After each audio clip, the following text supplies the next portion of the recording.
Welcome to a journey through time, to a land where the sun rose each morning over golden sands and the life-giving waters of the Nile River sustained one of humanity's greatest civilizations. This is the story of daily life in ancient Egypt, a civilization that endured for over 3,000 years, longer than the span from the birth of Christ to our modern day. For the next few hours, we will walk beside the people of this extraordinary culture. We will rise with the farmers as they tend their fields in the pre-dawn coolness. We will follow the priests as they perform sacred rituals in towering temples. We will glimpse the pharaoh in his palace, shouldering the divine responsibility of maintaining Ma'at, the cosmic order that kept chaos at bay. This is not a tale of wars and conquests, though those occurred. This is not a chronicle of great monuments being built, though we will see those too. This is the quieter story, the everyday story of what it meant to live, work, sleep, and dream in the land of the two kingdoms. Let us begin where each Egyptian day began, at dawn, along the banks of the Nile. The first light of morning came softly to the Nile Valley. In the villages that dotted the riverbanks, the world was still mostly dark, but the eastern horizon had begun to pale from black to deep blue. This was the time the ancient Egyptians called the first hour, when the sun god Ra was said to be stirring in his celestial boat, preparing to make his daily journey across the sky. In a modest mud brick house in a farming village, a man named Senwosret opened his eyes. The house was simple, 2 or 3 small rooms with floors of packed earth, walls of sun-dried brick, and a flat roof where the family sometimes slept on hot summer nights. But summer was over now. The inundation season, Akhet, had passed.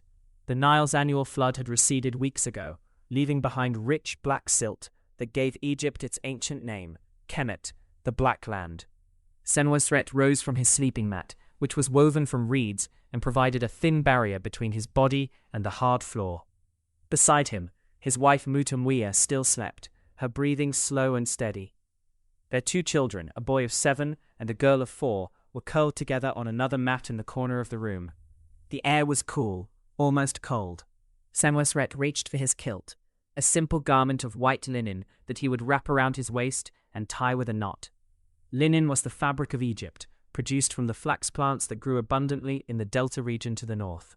Even the poorest farmers wore linen, though theirs was coarser and less bleached than what the wealthy might possess. He walked barefoot to the doorway of his home and looked out at his village. It was a collection of perhaps 30 houses, all similar to his own, clustered together near the edge of the cultivated land. Beyond the houses, he could see the dark shapes of date palms against the lightening sky. And beyond those, stretching away to the east and west, was the desert, the Red Land, the Deshret, which the Egyptians both feared and respected. But Senwosret did not think about the desert this morning. His thoughts were on the fields.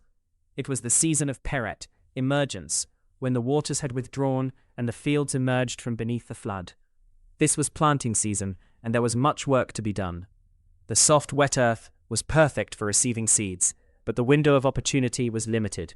In a few weeks, the soil would begin to harden under the relentless sun, and planting would become difficult. Senwosret made his way to a large ceramic jar in the corner of the room and ladled out a cup of water. The water came from the Nile, carried to the village in pots by his wife or children the previous day. It tasted slightly of earth, but it was clean and good. The Nile was life itself. Everything the Egyptians ate, drank, or made came either from the river or from the narrow strip of fertile land along its banks. He drank the water slowly, feeling it wash away the dryness in his mouth. Outside, he could hear the first sounds of the village waking, a rooster crowing, a dog barking in the distance, the soft voice of a woman singing to her infant child. Senwosret stepped outside and urinated against the wall of his house, in the spot where everyone in the family did so. There was no separate facility for this.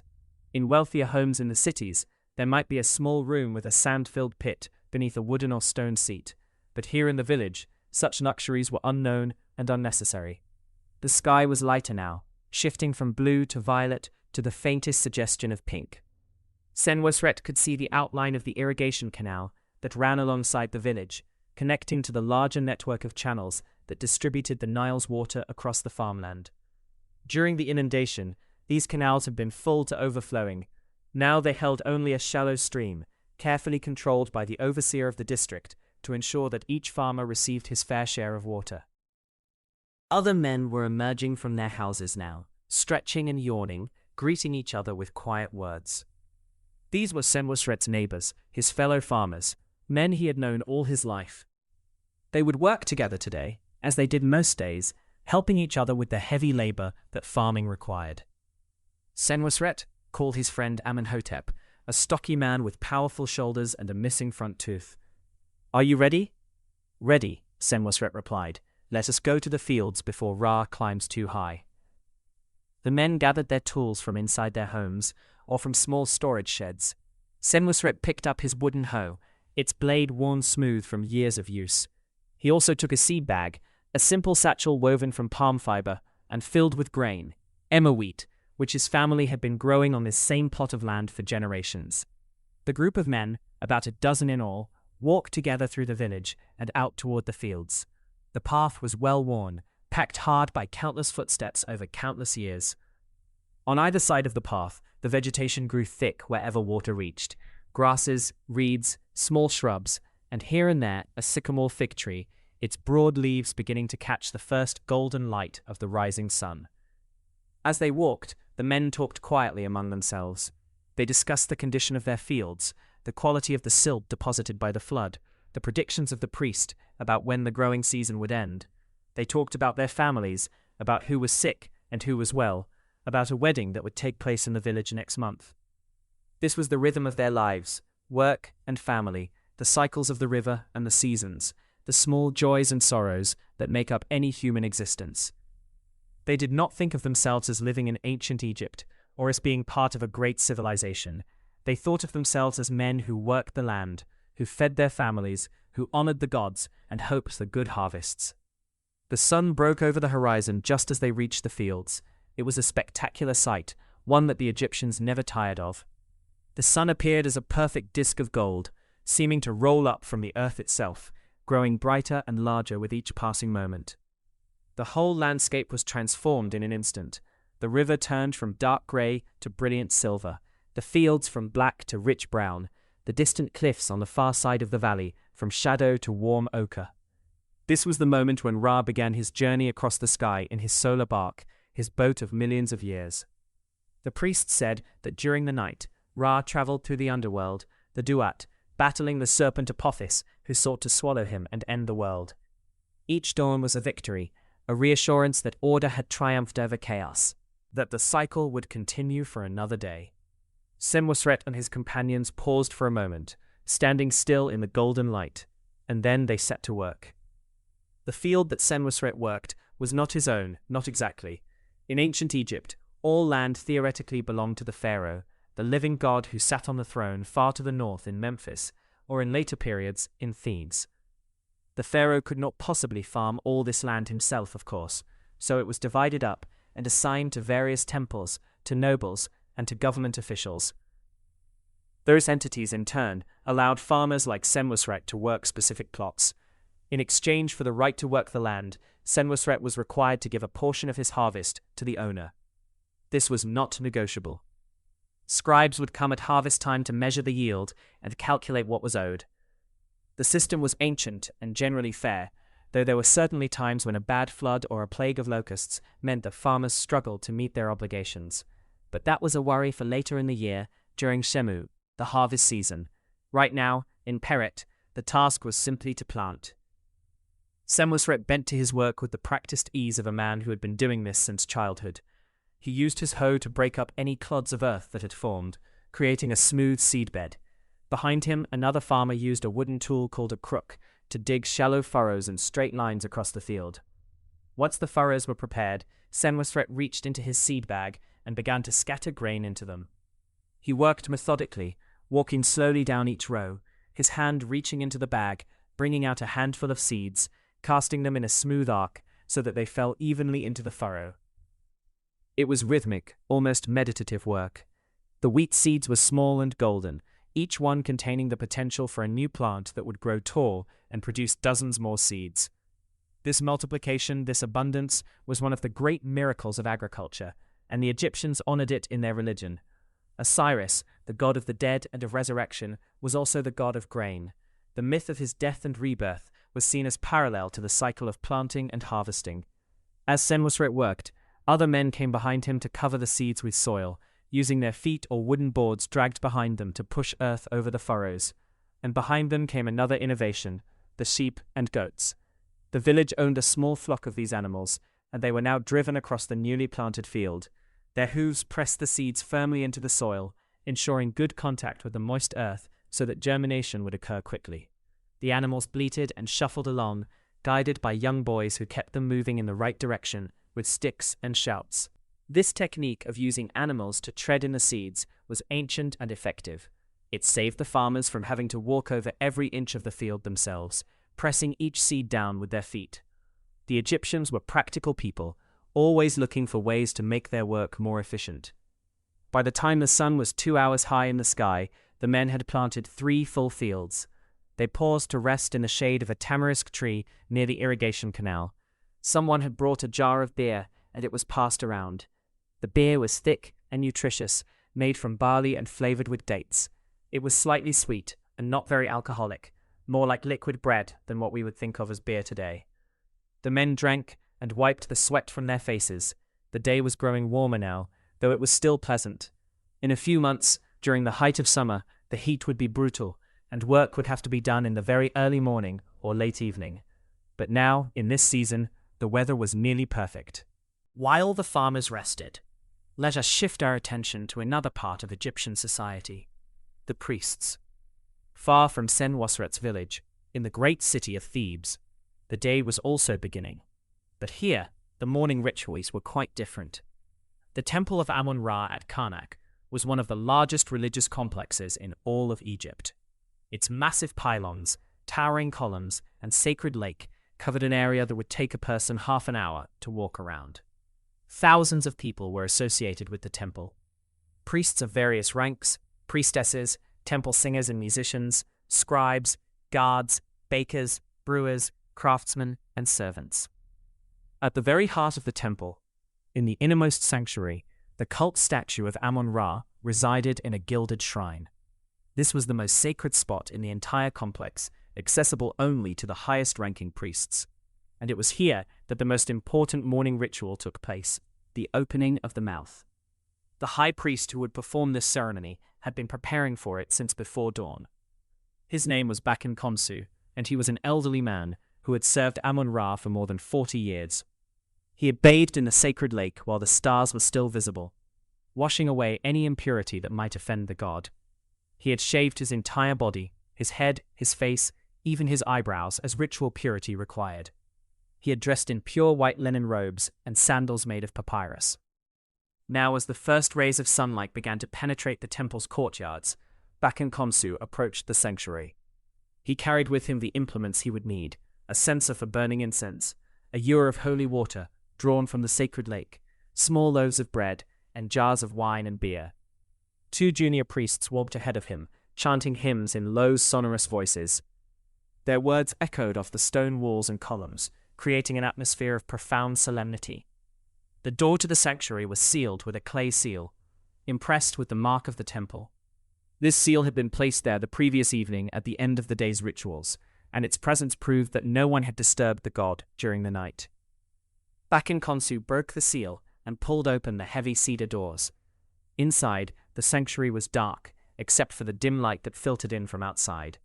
The air smelled of incense and the faint, sweet odor of the oils that had been used to anoint the statue. Bakin Khonsu's eyes adjusted, and he could make out the shape of the shrine in the center of the room. He approached slowly, reverently, and opened the doors of the shrine. Inside stood the statue of Amun-Ra, a figure carved from wood and covered with gold leaf. The god was depicted in human form, wearing the tall, double-plumed crown that was his symbol. His face was serene, eternal, unchanging. "Awaken in peace, great lord," Bakin Khonsu whispered. "The night has passed, and the day has come. Ra has risen in the east, and his light fills the land." This was the opening of the mouth ceremony, one of the most ancient and important rituals in Egyptian religion.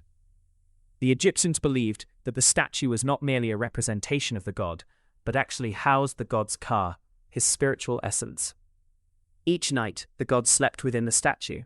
and each morning he had to be awakened, cleaned, dressed, and fed. Bakken Khonsu lifted the censer and swung it gently before the statue of Amun-Ra. The charcoal inside glowed red, and fragrant smoke rose in lazy spirals. Myrrh and frankincense, precious resins imported from the land of Punt, far to the south along the Red Sea coast. The smoke was believed to carry prayers to the heavens, to bridge the gap between the mortal world and the realm of the gods. The high priest sprinkled water before the statue, droplets catching what little light penetrated the sanctuary. This was the water of purification, drawn from the sacred lake that itself was fed by the Nile. "Be cleansed, Great One," Bakken Khonsu intoned. "Let all impurity be washed away." Next came the clothing ritual. The statue wore linen garments from the previous day, and these had to be removed and replaced with fresh ones. Bakken Khonsu carefully unwrapped the old linen, folding it with reverence. These cloths would not be discarded. They were sacred now, having touched the god, and would be saved for other ritual purposes or eventually buried in special deposits within the temple grounds. He dressed the statue in new linen, wrapping it in layers of fine white cloth. Over this, he placed ceremonial regalia, a broad collar of gold and turquoise, bracelets for the wrists, anklets for the feet. Each piece of jewelry had been crafted by the finest artisans in Egypt, and each carried symbolic meaning related to the god's power and attributes. The statue's face was then anointed with sacred oils. Bakken Khonsu dipped his finger into a small alabaster jar and gently touched the statue's forehead, cheeks, and lips. The oil was perfumed with lotus and lily, scents that the Egyptians associated with rebirth and the primordial waters from which all life had emerged. Now came the feeding of the god. On a small altar before the statue, Bakken Khonsu arranged offerings of food and drink. There were loaves of bread, still warm from the temple bakery, where dozens of workers had been laboring since before dawn. There were cups of roasted meat, beef and goose, cooked to perfection and arranged on bronze platters. There were fresh fruits, figs, dates, pomegranates, and grapes. There were vegetables from the temple gardens, onions, garlic, lettuce, and cucumbers. And there were liquids, milk, beer, and wine, poured into elegant vessels of gold and faience. "Accept these offerings, great Amun-Ra," Bakken Khonsu said, his voice steady and practiced. "May they nourish you and give you strength for the day ahead. May they please your ka and satisfy your heart." The Egyptian concept of ka was complex. It was a person's life force, their spiritual double, created at birth and surviving after death. The gods too had kas, and it was the ka that consumed the spiritual essence of the offerings. The physical food would remain untouched by divine lips, but its life force, its energy, would be absorbed by the god. After a suitable period of time, long enough for the god to consume the offerings, the food would be removed and redistributed. This was one of the great economic engines of the temple system. The offerings presented to the gods would then be given to the priests as payment for their services, and they in turn would share them with their families or sell them in the markets. Nothing was wasted. The gods ate, and the people ate, and the cycle continued. Bakken Khonsu completed the morning ritual by reciting hymns of praise. His voice, though aged, was still strong and melodious. He had memorized hundreds of such hymns over his decades of service, each appropriate for different occasions and different times of day. "Hail to you, Amun-Ra, Lord of the thrones of the two lands," he sang. "You rise in beauty on the horizon of heaven, living sun, the first who was in the beginning. When you shine forth from the eastern horizon, you fill every land with your beauty. You are gracious, great, radiant, and high above every land. Your rays embrace the lands to the limits of all that you have made." The hymn continued, verse after verse, praising the god's creative power, his role in maintaining cosmic order, his benevolence toward Egypt and its people. Such hymns were not mere words. They were believed to have actual power, to strengthen the god and reinforce the structures of reality itself. When the hymn was finished, Bakken Khonsu closed the doors of the shrine and backed away, bowing. He would return at midday to check on the god, and again in the evening to perform the closing rituals that would prepare Amun-Ra for his nightly journey through the underworld. But for now, the morning service was complete. The high priest exited the sanctuary, and junior priests immediately stepped forward to seal the door with fresh clay. The seal was impressed with the temple's mark, ensuring that no unauthorized person could enter until the next ritual. Bakan Khonsu walked through the temple complex, his sandals making soft sounds on the polished stone floors. All around him, the temple was coming to life. In the outer courtyards, other priests were performing their own rituals before smaller shrines and subsidiary gods. Temple musicians, both men and women, were practicing hymns, their voices blending with the sound of harps, lyres, and sistrums, the sacred rattles used in the worship of Hathor and other goddesses. In the workshops attached to the temple, craftsmen were already at work. Goldsmiths hammered at sheets of precious metal, creating new offerings for the gods. Stone carvers chiseled inscriptions into statues and stelae. Painters mixed pigments, preparing to decorate the walls of a new chapel that was being added to the temple complex. The air smelled of incense, hot metal, and stone dust. Bakan Khonsu made his way to the temple's administrative building, where scribes were recording the day's activities. Every offering presented to the god, every animal sacrificed, every loaf of bread baked, every jar of beer brewed, all of it was meticulously documented. The Egyptian bureaucracy was legendary in its thoroughness, and the temples were no exception. The morning ritual is complete, Bakan Khonsu informed the chief scribe, a young man named Amenhotep, who sat cross-legged on a mat, with a papyrus scroll stretched across his lap. The god is pleased. Amenhotep dipped his reed brush in black ink and made a notation in the scroll. Very good, father. The inventory of offerings has been updated. We received a delivery of wine from the royal estate this morning, 12 jars of the finest vintage from the Delta vineyards. Excellent, Bakan Khonsu said. See that it is used in tomorrow's offerings. He continued on to his own quarters, a modest but comfortable room with a window overlooking the sacred lake. Here he would rest and break his fast. Despite handling all the food offerings in the sanctuary, he had not eaten yet. The gods were fed first, the priests ate afterward. This was the proper order of things. While Bakan Khonsu rested in his quarters, nibbling on bread and dates from the morning offerings, let us turn our attention northward, to the royal palace in Memphis.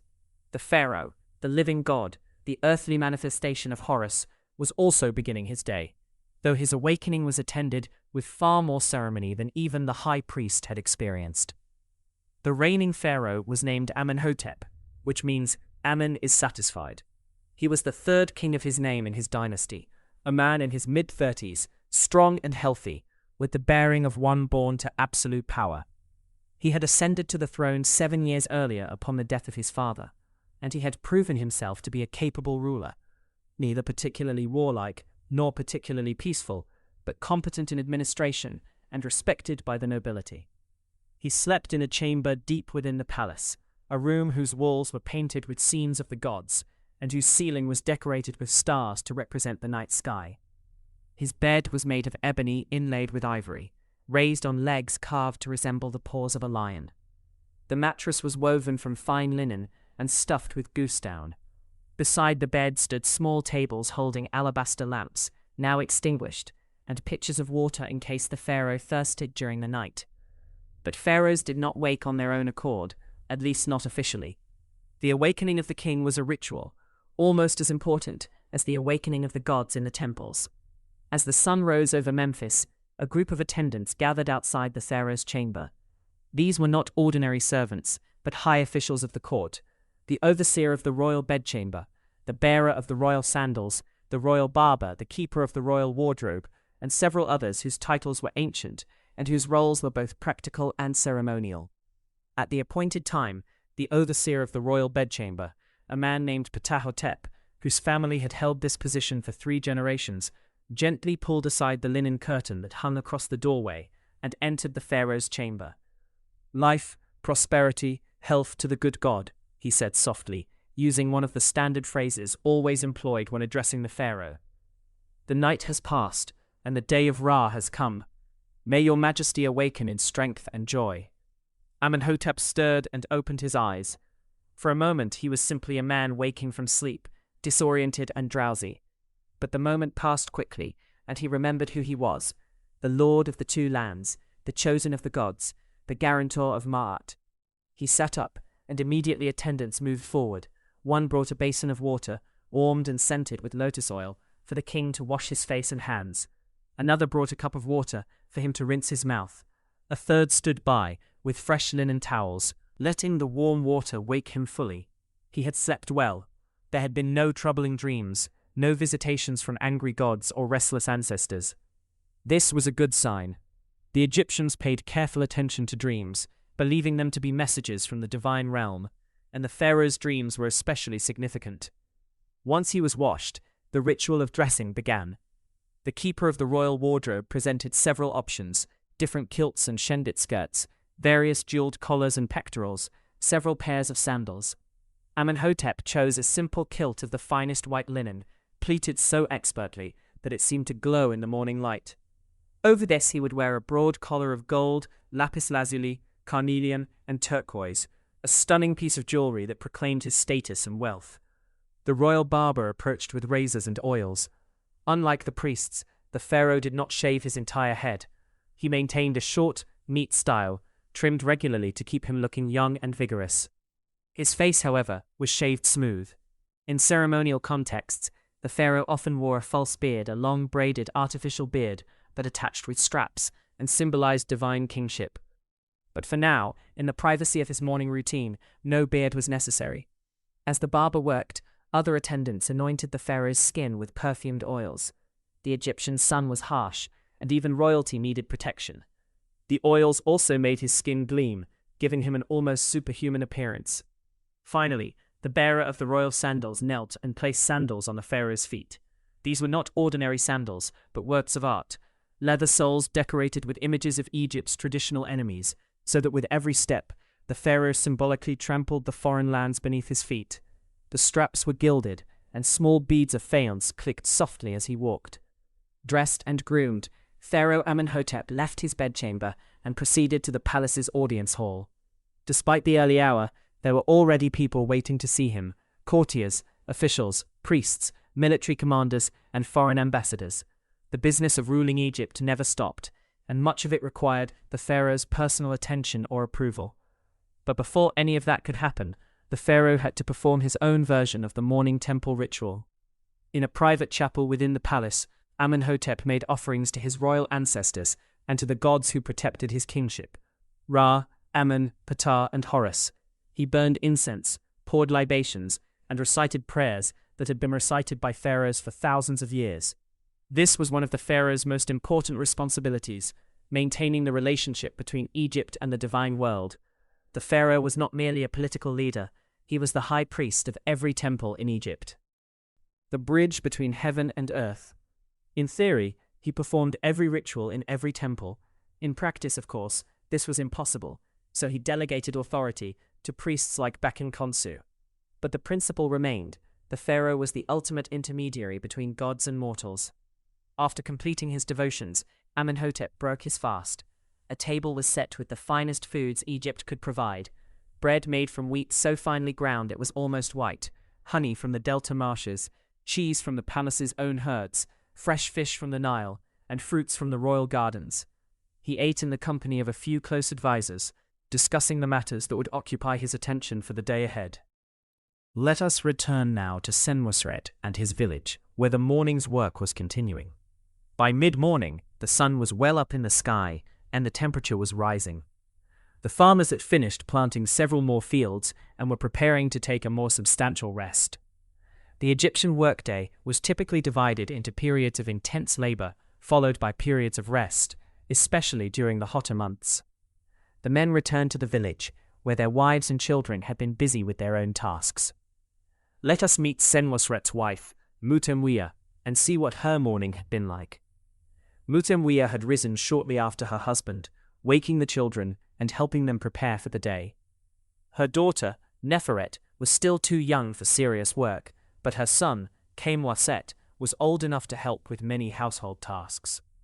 After a quick breakfast of bread and beer, the same simple meal that Senwosret had eaten, Mutemwia set about her daily chores. First, she took several large pottery jars and walked with Kamwaset to the canal to fetch water. This was a daily necessity, sometimes done twice a day depending on the family's needs. The path to the canal was worn smooth by the feet of women and children who had been making this same journey every day for generations. At the water's edge, Mutemwia knelt and filled her jars, being careful to take water from a spot where the current was strong and the water was therefore cleanest. She let Camoset fill a smaller jar that he could carry himself, teaching him the proper technique. "Not too full," she instructed, "or you will spill it all on the way home and have to come back again." The boy nodded seriously, proud to be entrusted with this important task.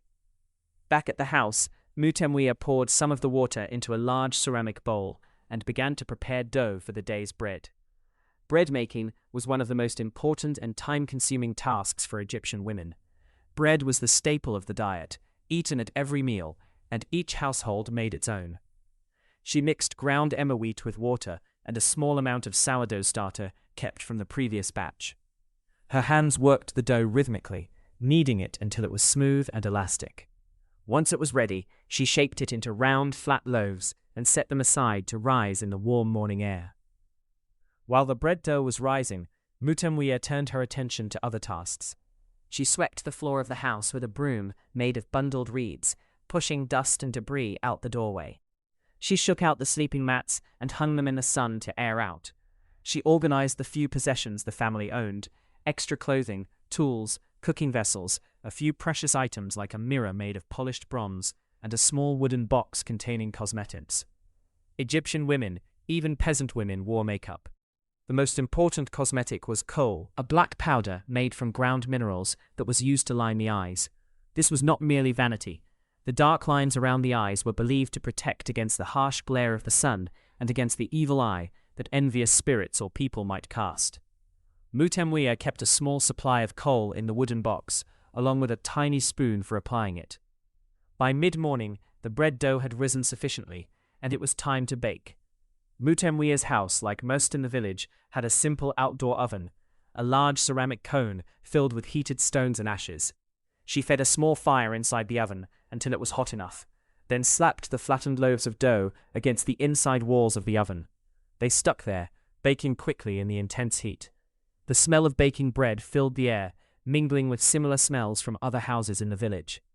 Within a short time, the loaves were done, golden on the outside, soft and chewy on the inside. Mutemwia removed them carefully using a wooden paddle and set them on a clean cloth to cool. The bread was cooling when Senwosret returned from the fields with the other men. They were hot, dusty, and thirsty from their morning's work. Mutemwia greeted her husband with a cup of water and a smile, and he drank deeply, letting the coolness wash through him. "The planting goes well?" she asked. "Very well," he replied. 3 more fields completed. The soil is perfect this year, soft and rich. Osiris has blessed us." The children gathered around their father, and he tousled their hair affectionately. Little Neferet climbed onto his lap, and Camoset stood close, eager to tell his father about the water he had carried from the canal without spilling a drop. "A strong boy," Senwosret said, pride evident in his voice. "Soon you will be helping in the fields, learning to use the hoe and the plow." The family sat together in the shade of their small courtyard, eating the midday meal. There was fresh bread, still warm from the oven, spread with a little oil and salt. There were onions and cucumbers from the garden plot behind the house. There was beer, which even the children drank in small amounts, and there were a few dried fish that Mutemwia had purchased from a fisherman several days earlier. The conversation was quiet and comfortable. Senwosret spoke of the work still to be done in the afternoon.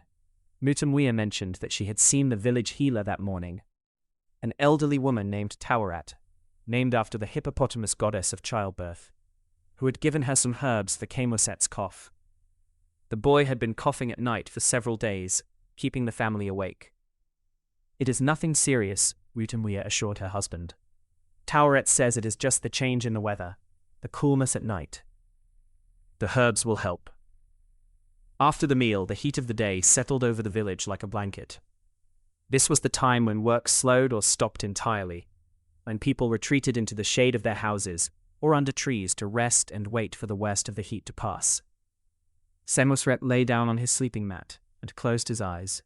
Within moments he was asleep, his breathing deep and regular. Mutemwia sat near the doorway, working on a piece of weaving. She had set up a simple ground loom, just pegs driven into the earth with threads stretched between them, and she was making a new piece of linen cloth for the family. Her fingers moved deftly, the wooden shuttle passing back and forth through the warp threads with practiced precision.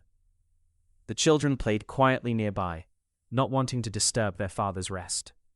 Neferet had a small doll made of scraps of cloth and bits of wood, and she murmured to it softly, acting out scenes of domestic life. Camuset had a toy boat carved from a piece of sycamore wood, and he was sailing it in an imaginary Nile, complete with sound effects of water and wind. The village was quiet during these hours. Dogs lay panting in whatever shade they could find. Chickens pecked listlessly at the ground.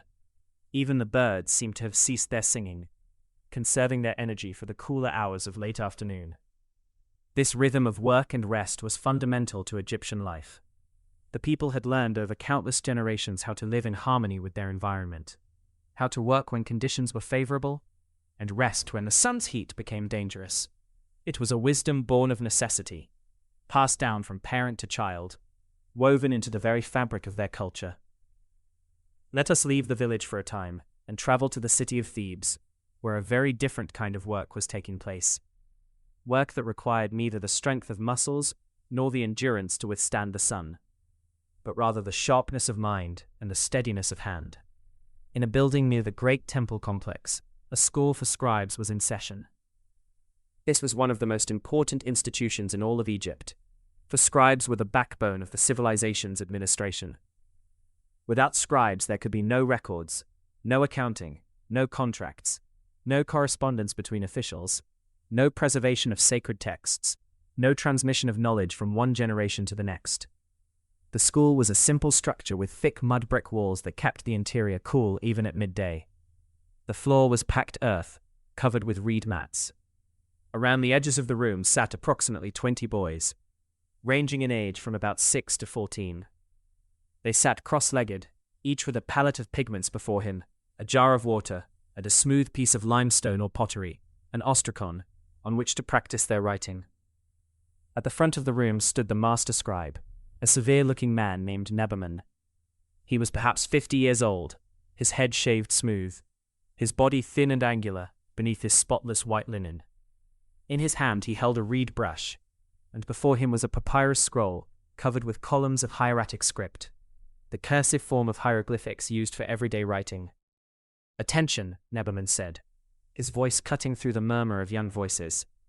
The boys immediately fell silent and sat up straighter. Discipline in the scribal schools was strict. Education was a privilege, not a right, and those who were fortunate enough to receive it were expected to take it seriously. "Today we continue with the instructions of Ptahhotep," Nebaman announced. This was a text of wisdom literature, supposedly written by a vizier of the 5th dynasty over 1,000 years earlier. Whether it was truly that ancient or not, it contained practical advice on how to live a good life and succeed in one's career, advice that was still relevant in this age. Nebaman read aloud from the scroll, "Be a craftsman in speech, so that you will be strong. The tongue is a sword to a man, and speech is more valiant than any fighting." The boys listened intently. Some of them moved their lips silently, trying to memorize the words.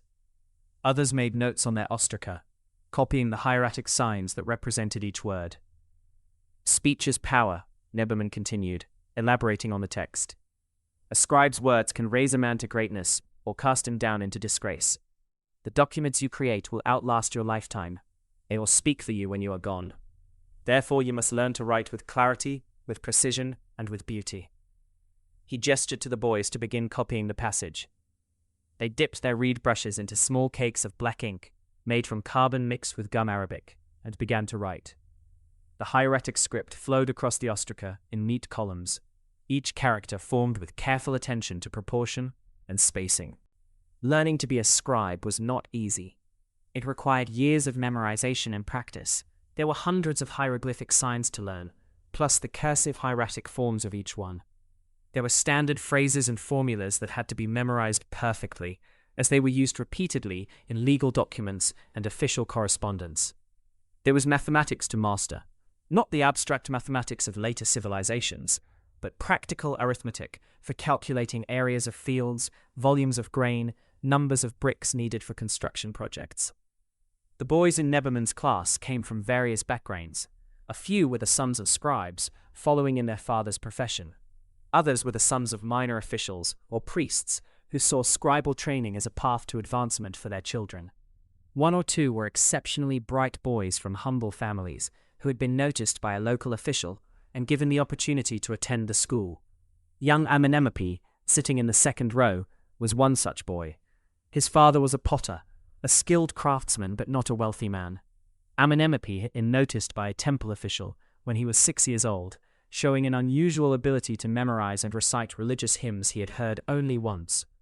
The official had arranged for him to enter the scribal school, and for the past 3 years, Amenemope had been one of the best students in his class. He wrote carefully now, his tongue slightly protruding from the corner of his mouth in concentration. The text had to be perfect.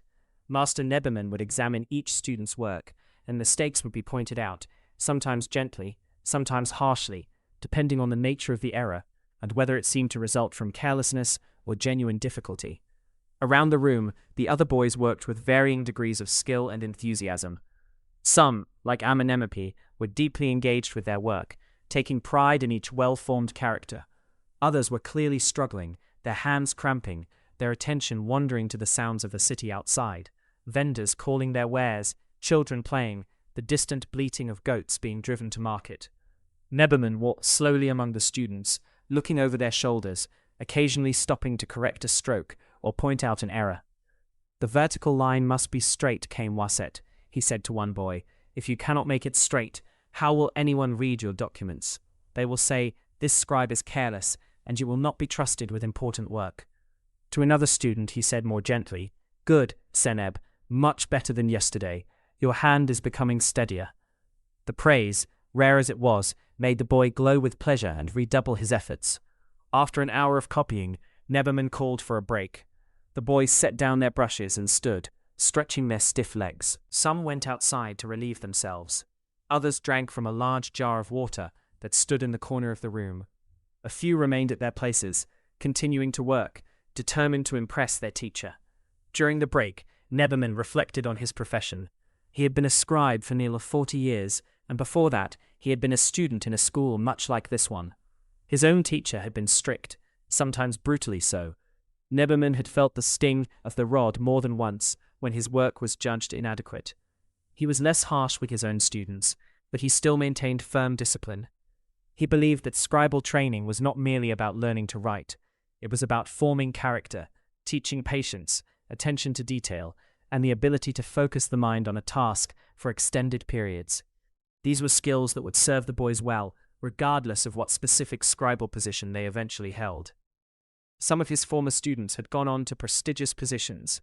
One was now a royal scribe, working in the palace, handling correspondence between the pharaoh and foreign kings. Another was an army scribe, keeping records of troops and supplies. Several worked in temples, recording offerings and managing temple estates. Even those who ended up in more humble positions, recording grain deliveries at warehouses, or making inventories of goods in workshops, were doing essential work that kept the machinery of Egyptian civilization running smoothly. Neberman knew that many people looked down on the sons of farmers and craftsmen, believing that only those of noble birth were truly capable of learning and achievement. But his experience had taught him otherwise. He had seen brilliant minds emerge from the most humble backgrounds, and he had seen lazy, arrogant sons of officials fail despite every advantage. Merit, in his view, was what mattered. The ability to think clearly, to observe carefully, to express oneself precisely. These qualities could be found in any social class. The break ended, and the students returned to their places. Now Neberman shifted to mathematics, another essential skill for scribes. "A field is 100 cubits long and 50 cubits wide," he announced. "How many square cubits does it contain?" The boys began to calculate, some using their fingers to count, others making marks on their ostraca to keep track of their work. The cubit was the basic unit of measurement in Egypt, roughly the length of a man's forearm from elbow to fingertip. Every scribe had to be comfortable working with cubits, palms, and fingers, the subdivisions of the cubit. 5,000 square cubits, master, Amenemope answered after a few moments. "Correct," Neberman said with a slight nod. "Now, if this field produces 8 sacks of grain per 10 square cubits, how many sacks will the entire field yield?" More calculation, more muttering, more marks on ostraca. 4,000 sacks, master, another boy answered. Correct. And if the temple takes 1/5 as tax, how much remains for the farmer? And so the lesson continued, problem after problem, training the boys' minds to work through the calculations they would need to perform in their future careers. These were not abstract problems. These were the actual calculations that scribes performed every day in the fields, granaries, and administrative offices of Egypt. While the scribes in training labored over their mathematics, let us visit another group of workers whose skills were equally important to Egyptian civilization: the craftsmen and artisans. In a workshop not far from the scribal school, a master carpenter named Jehuti was at work on a chair. It was not an ordinary chair, but a piece commissioned by a wealthy merchant, a man who had made his fortune importing cedar wood from Lebanon, and wanted to display his wealth through fine furniture. The chair was made of ebony, a dense black wood imported from Nubia to the south. The legs were carved to resemble lion's paws, and the backrest was inlaid with ivory depicting a hunting scene. It was a piece that would take weeks to complete, requiring patience, skill, and an artistic eye. Jehuti worked slowly and carefully, using tools that had changed little in 1,000 years. Copper chisels, bronze saws, wooden mallets, and files made of sandstone. He had apprentices, 3 young men who had been learning the trade for several years, but for the delicate inlay work, only his own hands were skilled enough. "Watch closely," he instructed the apprentices as he fitted a thin piece of ivory into a slot he had carved in the ebony. "The fit must be perfect. Too loose and it will fall out. Too tight and you will crack the wood." The piece slid into place with a satisfying precision, and Jehuti used a small amount of organic glue to fix it permanently. The glue was made from boiling animal hides and bones until they produced a sticky substance that dried hard and strong. In the same workshop, other craftsmen were at work on different projects. One was shaping a wooden chest, planing the surfaces until they were perfectly smooth. Another was carving a small statue of the god Bes, the dwarf deity who protected households and children. A third was repairing a boat paddle that had cracked, carefully fitting a new piece of wood and binding it with cord. The workshop was a place of quiet industry. The craftsmen spoke little, concentrating on their work. The only sounds were the rhythmic tapping of mallets, the scraping of saws, the occasional grunt of effort as someone wrestled with a particularly difficult piece of wood. Egyptian craftsmen took great pride in their work. They were not merely laborers following instructions, they were artists, creating objects of beauty and utility that would last for generations.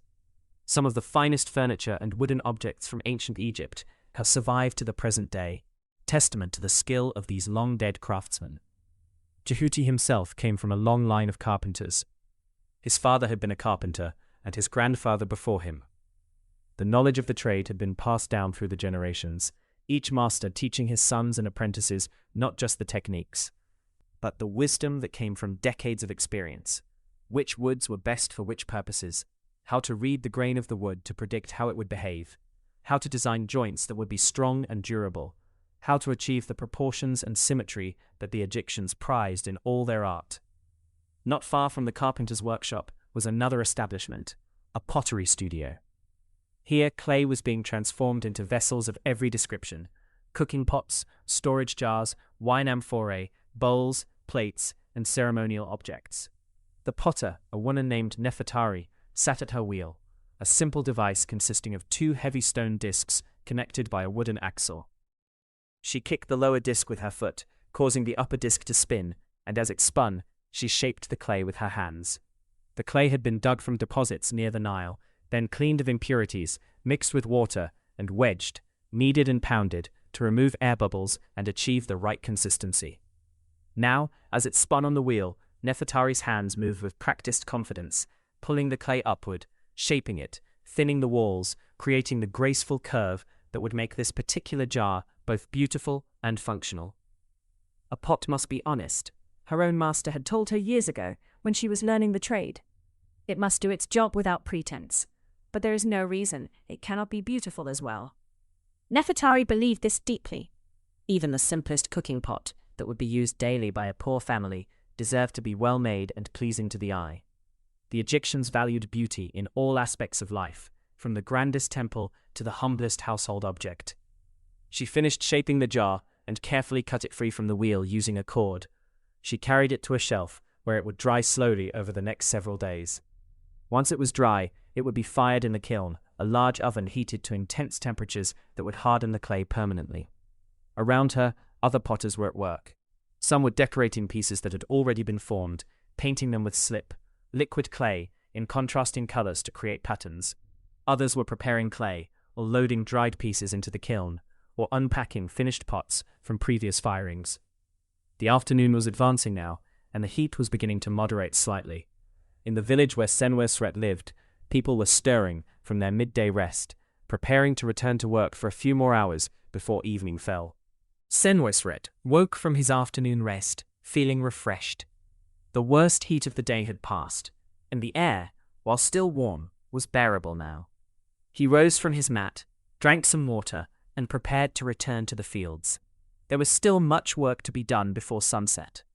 But today, instead of going directly back to planting, Senwesret had another errand. His family needed supplies, oil for cooking and lamps, salt for preserving food, and perhaps, if he could afford it, a new grinding stone for Mutemria. The old one was wearing thin after years of use, and grinding grain had become more laborious. "I am going to the market," he told his wife. "Is there anything else we need?" Mutemria thought for a moment. "Some lentils, if the price is reasonable, and see if anyone has fresh fish. The children would enjoy that." Senwesret nodded and set off, walking along the dusty path that led to the larger village about half an hour's walk away. This village had a proper market that operated every few days, where farmers, fishermen, craftsmen, and traders gathered to exchange goods. The Egyptian economy did not use coined money. That invention would not reach Egypt for many centuries yet. Instead, the economy operated on a barter system, with values calculated in units called deben and kite, which represented specific weights of copper or silver. A deben was roughly 90 grams of copper. Most people never actually handled these metal weights. They were simply units of account, a way of comparing the value of different goods. For example, a goat might be worth 1 deben, a pair of sandals might be worth 1/3 of a deben, a jar of beer might be worth 1/20th of a deben.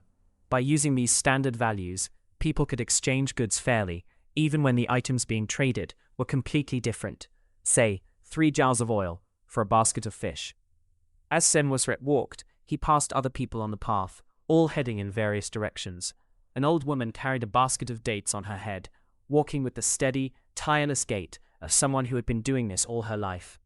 A young boy drove 3 goats before him, probably taking them to sell or trade. A merchant's donkey train passed, laden with goods, the donkeys patient and sure-footed, the merchant walking alongside them, occasionally calling out to keep them moving. The path ran parallel to an irrigation canal for part of the way, and Senwesret could see farmers working in fields on both sides. Some were using shaduf, simple devices consisting of a long pole balanced on a pivot, with a bucket on one end and a counterweight on the other. The farmer would pull down the bucket, fill it with water from the canal, then let the counterweight lift the heavy bucket up, allowing him to swing it over and pour the water into a higher channel that fed his field. It was ingenious and ancient, and it had allowed Egyptian farmers to expand their cultivation beyond the areas that the flood naturally reached. A man working a shaduf could lift hundreds of buckets of water in a day, irrigating fields that would otherwise be barren. Senwesret watched for a moment, appreciating the rhythm of the work. Pull down, dip, release, swing, pour, return. Pull down, dip, release, swing, pour, return. The farmer's muscles were clearly accustomed to this motion, performing it with an efficiency that came only from endless repetition. The market village came into view as Senwesret crested a low rise. It was larger than his own village, with perhaps 100 houses, and it had a central square where the market took place. Even from a distance, he could hear the sounds, people calling out, animals bleating and clucking, the general murmur of commerce and conversation. He entered the market and was immediately immersed in the bustling activity. Vendors sat on mats or stood beside their goods, calling out to passers-by. Fresh fish, caught this morning from the great river. Fresh fish. Linen, fine linen from the delta. See the quality. Feel how soft. Dates, sweet dates from the oasis. Honey, pure honey from my own hives. The market was organized roughly by type of goods. The food vendors were clustered in one area, the craftsmen in another, the livestock dealers in a third. Senwesret made his way to the food section first, looking for the items Mutemwia had requested. He found a fisherman's stall where several large Nile perch were laid out on a bed of reeds. The fish were fresh, their eyes still bright, their scales gleaming in the afternoon sun.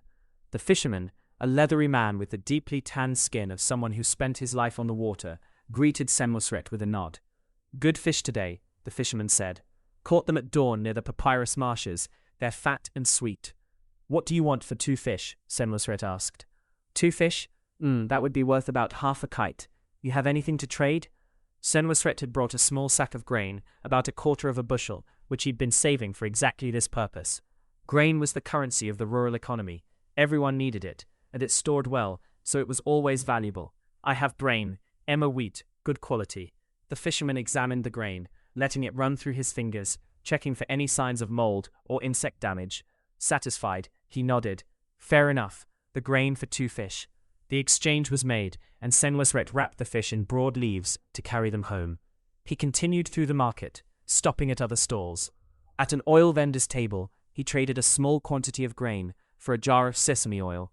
The vendor was a woman, middle-aged and businesslike, who ran her stall with brisk efficiency. She measured out the oil carefully using a standardized vessel, ensuring that the transaction was fair. At another stall, Senwosret found grinding stones.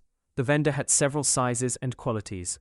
The finest were made of granite, imported from quarries far to the south, and were expensive. But there were also serviceable stones made of local sandstone that would work well enough for a farmer's wife. "How much for that one?" Senwosret asked, pointing to a medium-sized stone with a relatively smooth surface. "That's a good one," the vendor said. "Not too heavy for a woman to handle, but hard enough to last for years. I'd say 1 deben." Senwosret hesitated. That was more than he wanted to pay. "I could give you half a deben of brain." "Half a deben? Friend, I have to make a living. These stones are heavy to transport. Do you know how hard it is to bring them here from the quarry? I couldn't do it for less than 3/4 of a deben." This was the dance of Egyptian commerce. Prices were not fixed. Everything was negotiable. Both parties understood that the first offer was never accepted, and the first counteroffer was never accepted either. The art was in finding a middle ground where both felt they had gotten reasonable value. "I'll give you half a deben of grain, and this," Senwosret said, producing a small knife he had brought from home. It was a simple tool, the blade made of bronze, the handle of wood. He had been using it for years, but he could get another. The vendor examined the knife, testing the blade's sharpness against his thumb. "All right," he said finally. Senwosret left the market with his purchases. The fish, the oil, the grinding stone, and a small quantity of lentils he'd managed to acquire from another vendor. He felt satisfied with his transactions. He had gotten good value, and the vendors had not seemed displeased either. This was how trade should work. Both parties benefiting, both parties feeling respected. The walk home was slower, as the grinding stone was heavy and awkward to carry. But Senwosret was strong, and he knew Mutemwia would be pleased. A good grinding stone made such a difference in preparing the daily bread.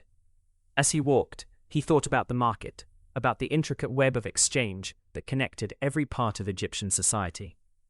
The fisherman on the river, the grain farmer in the field, the oil presser, the stone quarry worker, the craftsman making knives, all were dependent on each other, all contributing to the common life of the community. This was Ma'at in action, the proper order of things, everyone fulfilling their role, the whole system functioning smoothly. When Ma'at prevailed, the floods came at the right time, the crops grew, people prospered, and there was peace. When Ma'at was violated, when people were dishonest, when officials were corrupt, when the proper rituals were neglected, then chaos threatened to break through. It was the pharaoh's responsibility to maintain Ma'at on the cosmic level, but every individual had their part to play as well. By being honest in his dealings, by working hard, by honoring the gods and respecting his neighbors, Senwosret was doing his part to uphold the order of the universe. While Senwosret was walking home from the market, let us return to the temple of Amun-Ra at Karnak, where the afternoon rituals were beginning. The temple complex was never completely quiet, but there were times of greater and lesser activity. The middle of the afternoon was typically a quieter period, after the midday offerings had been made and before the evening rituals began. But even during these quieter hours, work continued. In the temple scriptorium, a team of scribes was at work copying sacred texts. These were religious documents, hymns, prayers, ritual instructions, and myths that needed to be preserved and multiplied. Some would be kept in the temple's library, others would be sent to other temples throughout Egypt, and still others would be placed in tombs to assist the deceased in their journey through the afterlife. The chief scribe in charge of this work was named Horemheb. He was a careful, methodical man who had spent his entire adult life working with sacred texts. He could read and write not only hieratic, but also the more formal hieroglyphic script, and he had a deep knowledge of religious literature. Today, he and his team were copying sections of what would later be known as the Book of the Dead, though the Egyptians themselves called it the Book of Coming Forth by Day.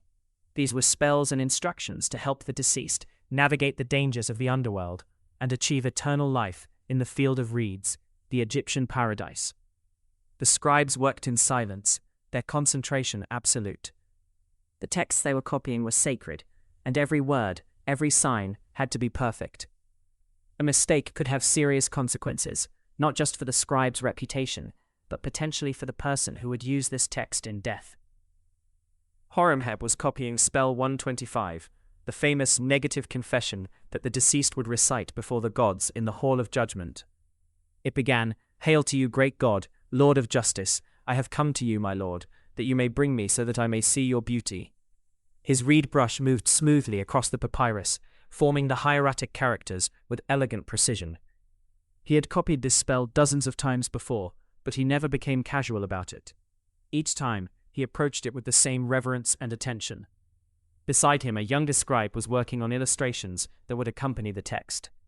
The Book of the Dead was not just words, it also contained vignettes, small painted scenes showing the deceased before the gods, the weighing of the heart against the feather of Ma'at, the various demons and guardians of the underworld. This young scribe, whose name was Uzahat, was a talented artist. His illustrations were not just technically correct, but also beautiful, with clean lines and harmonious colors. He was currently painting a scene of Anubis, the jackal-headed god of embodying, leading the deceased into the Hall of Judgment. Uzahat mixed his pigments carefully on a palette, grinding minerals to powder and mixing them with water and a binding agent. Black from carbon, white from calcium carbonate, red from iron oxide, yellow from arsenic sulfide, blue from copper silicate, green from powdered malachite. These were the colors of Egyptian art, and they had remained unchanged for centuries. The work in the scriptorium was painstaking and slow. A single copy of the Book of the Dead might take weeks to complete, depending on its length and the number of illustrations. The papyrus itself was expensive, made from the pith of papyrus reeds that grew in the delta marshes, cut into strips, laid crosswise, and beaten until they fused into a sheet. The pigments were costly, the time of the skilled scribes was valuable. But this was seen as necessary work, vital work. The Egyptians believed that the texts they created had real power, that the words themselves, when properly written and properly recited, could affect reality. Magic and religion were not separate categories in Egyptian thought. They were intertwined. A spell was a prayer, and a prayer was a spell. Horemheb finished copying the negative confession and moved on to the next section. His back ached slightly from sitting cross-legged for so long, but he ignored the discomfort. The work demanded his full attention. He would rest later when the day's quota of text had been completed. Around the scriptorium, other scribes were engaged in different tasks. Some were copying administrative documents, records of offerings made to the temple, accounts of the temple's extensive landholdings, inventories of goods stored in the temple warehouses. Others were writing letters on behalf of temple officials, correspondence with other temples, or with government officials in distant cities. The Egyptian bureaucracy generated an enormous quantity of paperwork, and scribes were essential to keeping it all flowing. Every transaction, every decision, every ritual had to be documented. The Egyptians had a deep love of order and record-keeping, a belief that things properly recorded and properly done would endure. In another part of the temple complex, a very different kind of activity was taking place. In the Wabet, the embalming workshop, priests were at work on a body that had been brought to them several days earlier. The deceased was a man named Rahotep, a middle-level official who had worked in the grain collection service. He had died suddenly, some illness that had come upon him quickly, and his family had brought his body to the temple to be mummified. They had paid a substantial fee for this service, though not the highest level of embalming. That was reserved for royalty and the very wealthy. The embalming process was long and complex, taking 70 days in total. Rahotep's body was currently in the middle stages of this process. The internal organs had already been removed, all except the heart, which was left in place, as it was considered the seat of thought and emotion, and would be needed in the afterlife. The organs that were removed had been preserved separately, in 4 canopic jars, each protected by one of the 4 sons of Horus. The body cavity had been cleaned and filled with natron, a naturally occurring salt that would draw out moisture and prevent decay. The body was then covered completely in natron and left to dry. This desiccation process took about 40 days, after which the natron would be removed, the body would be cleaned, and the wrapping would begin. The priests who performed this work were specialists, trained in the sacred art of embalming. They wore jackal masks representing Anubis, the god who had embalmed Osiris after his murder, and who presided over all mummification. As they worked, they recited prayers and spells intended to protect the deceased and prepare his car for the afterlife. "O Rahotep, justified before the gods," one priest chanted, "your body shall endure, your car shall not perish. You shall go forth by day and return by night. You shall drink water from the Nile, you shall breathe the north wind, you shall eat bread and beer at the table of Osiris." The work was sacred, but it was also practical. The priests were dealing with death in its most physical form, and their methods were based on centuries of experience. They knew which herbs and resins to use, how long the natron needed to work, how to wrap the body so that it would be preserved but also retain a recognizable human form. Egyptian embalming was the most sophisticated in the ancient world. Bodies mummified by these priests would remain preserved for thousands of years, allowing modern archaeologists to study them and learn about ancient Egyptian health, diet, and lifestyles. The priests could not have known this, of course.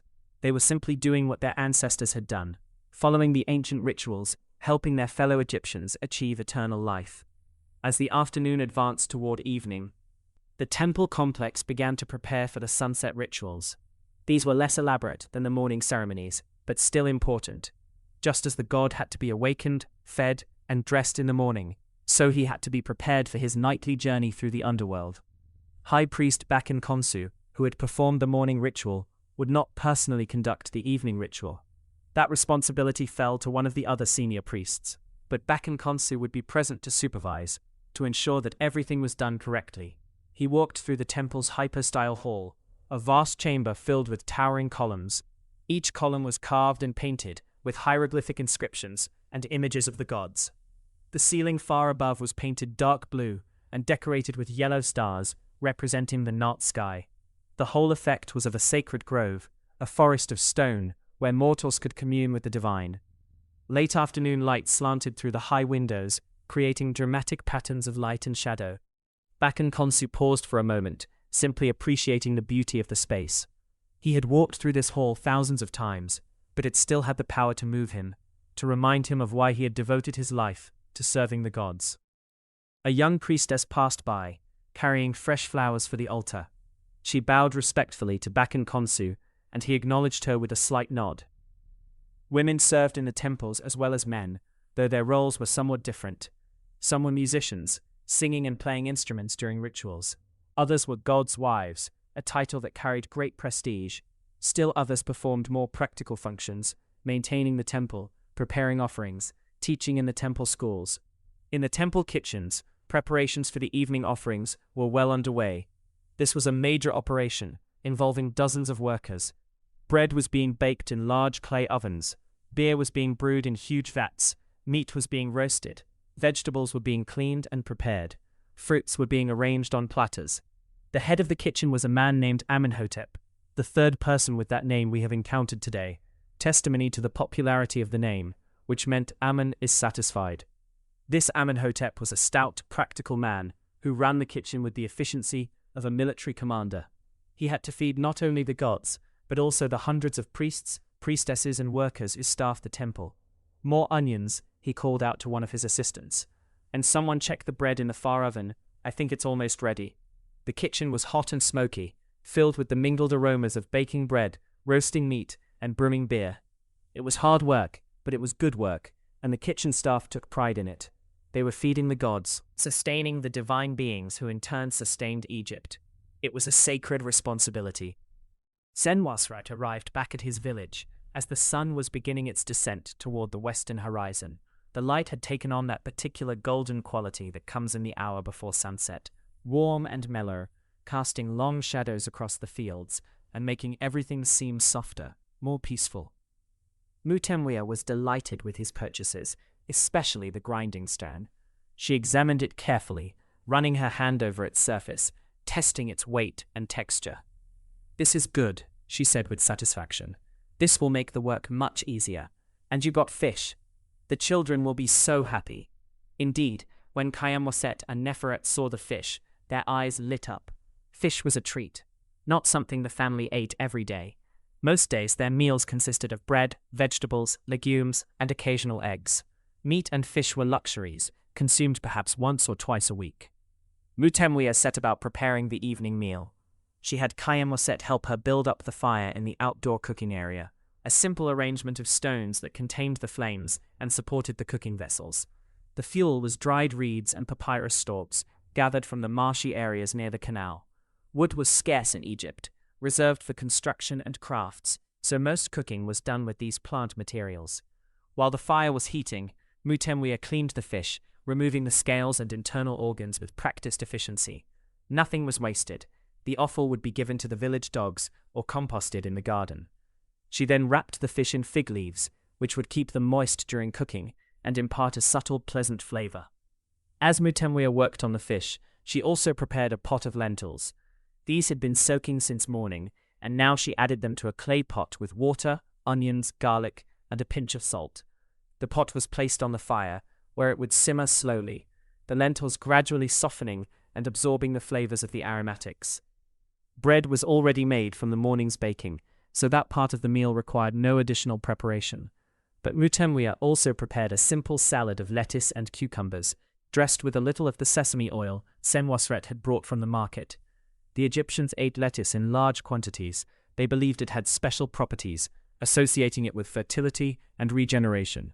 The god Min, deity of fertility and virility, was often depicted with lettuce plants.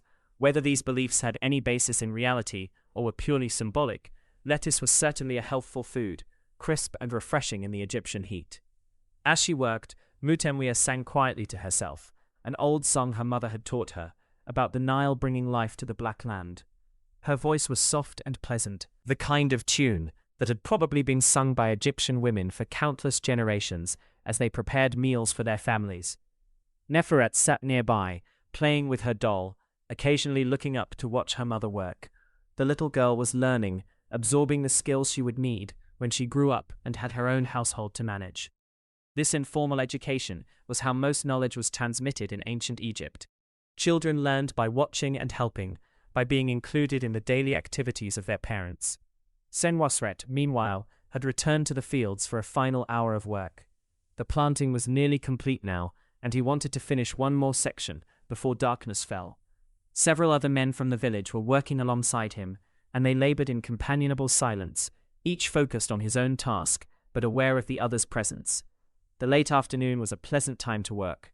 The heat had dissipated, and a gentle breeze had begun to blow from the north, from the delta and the Great Green, the Mediterranean Sea. This north wind was constant in Egypt, so reliable that boats traveling south on the Nile could simply raise their sails and let the wind carry them upstream, while boats traveling north could lower their sails and let the current carry them downstream. This made river travel efficient and was one of the factors that had helped Egypt develop into a unified kingdom. As the men worked, they could hear the sounds of the village preparing for evening. Children calling to one another, women talking as they cooked, the bleating of goats being herded back from pasture, the barking of dogs. These were the sounds of community, of shared life, sounds that had been heard in this place for hundreds of years and would be heard for hundreds more. The sun touched the horizon, and its color intensified, deep orange shading to red, painting the western sky in brilliant hues. The Egyptians believed that at sunset, Ra's solar boat reached the western edge of the world and descended into the Duat, the underworld. There he would travel through the hours of night, facing dangers and challenges, before emerging again at dawn in the east. "Time to stop," one of the farmers said. "Ra is entering the Duat." The men gathered their tools and walked back to the village together. Their bodies were tired, muscles aching from the day's labor, but it was a good tiredness, the satisfaction of work accomplished. The planting was nearly done. If the gods were kind, if the Nile's flooding had deposited good silt, if there were no plagues of locusts or other disasters, then in a few months they would have a good harvest. Back at his house, Senwosret washed his hands and feet in water that Kayamwaset poured from a jug. This was both practical, removing the dirt and sweat of the day, and ritualistic. The Egyptians were fastidious about cleanliness, bathing frequently, and washing before meals. The family gathered for their evening meal as the last light faded from the sky. They sat on mats in the courtyard, and Mutemwia brought out the food she had prepared. The fish, cooked to perfection in its wrapping of leaves, was tender and flavorful. The lentils were thick and satisfying. The bread was still good, though no longer warm. The salad was crisp and refreshing. They ate slowly, savoring the food, talking quietly among themselves. Senwosret asked Kayamwaset about his day, and the boy told him about carrying the water and helping his mother with various tasks. Neferet chatted about her doll and a butterfly she had seen in the garden. These were simple pleasures, but they were deeply meaningful. Family, food, home, these were the things that made life worth living.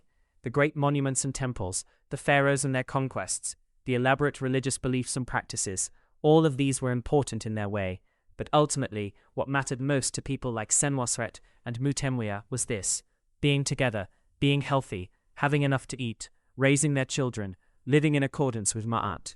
After the meal, Mutemwia cleaned up, while Senwosret sat with the children. It was almost fully dark now, and oil lamps had been lit, simple clay vessels filled with oil, with a wick of twisted linen floating in it. The lamps gave off a soft, flickering light that pushed back the darkness, but did not fully dispel it. Let us turn our attention now to the temple of Amun-Ra, where the evening rituals were beginning. The sanctuary was dim, illuminated only by oil lamps that burned in wall niches. The flickering light created dancing shadows on the walls, making the carved reliefs seem almost alive. The air was heavy with incense, frankincense and myrrh, mixed with native Egyptian aromatics like kipi, a complex incense made from wine, honey, raisins, and various herbs and resins. The priest conducting the evening ritual was named Hori, a man in his 40s who had been serving Amun-Ra for more than 20 years. He approached the sanctuary with the same reverence that Bakenkonsu had shown in the morning. Though his movements perhaps lacked some of the high priest's grace, Hori was competent rather than exceptional, a steady, reliable servant of the god. He opened the shrine and addressed the statue of Amun-Ra. The day ends, Great One. Ra descends into the Duat to battle the serpent Apophis. May his journey be successful. May he emerge victorious at dawn. Hori removed the jewelry from the statue and unwrapped its daytime garments. He then wrapped it in fresh linen that had been specially prepared for the night, clean and pure, blessed by the priests. This nightly clothing was lighter than the daytime garments, as if the god, like mortals, dressed differently for sleep. Fresh offerings were presented: bread, beer, wine, and incense. But these evening offerings were less elaborate than those of the morning. The main feeding of the god had already taken place. This was more of a reassurance, a gesture of continuing devotion before the god retired for the night. Hori recited evening hymns, his voice echoing in the enclosed space of the sanctuary. The hymns spoke of the sun's journey through the underworld, of the challenges Ra would face, of the faith that he would triumph over chaos and emerge again at dawn. In the first hour of night, Ra enters the Duat, Hori chanted. The western gods greet him with joy. In the second hour, he travels the field of offerings, where the blessed dead feast eternally. In the third hour, he encounters the enemies of Ma'at, and his defenders drive them back. The 12 hours of night were each associated with different regions of the underworld and different dangers. The worst came in the middle hours, when Ra faced Apophis, the great serpent of chaos who sought to swallow the sun and end creation. But Ra was protected by Set, the god of storms and violence, who stood in the prow of the solar boat and fought off the serpent with his spear. It was a strange alliance. Set was often portrayed as a troublesome deity, associated with disorder and foreign lands, but in this cosmic battle, even his chaotic energy was harnessed in service of Ma'at. The mythology was complex and layered with meanings. It explained the natural phenomenon of night and day. On another level, It represented the eternal struggle between order and chaos, between life and death, between meaning and meaninglessness. And on yet another level, it reflected the Egyptians' deep anxiety about whether the cycles they depended on would continue. Would the sun rise tomorrow? Would the Nile flood next year? Would their civilization endure? These anxieties were managed through ritual, by performing the proper ceremonies, by maintaining the temples, by offering to the gods. The Egyptians believed they were actively helping to sustain cosmic order. They were not passive recipients of divine favor, but active participants in maintaining creation. Hori completed the hymns and closed the doors of the shrine.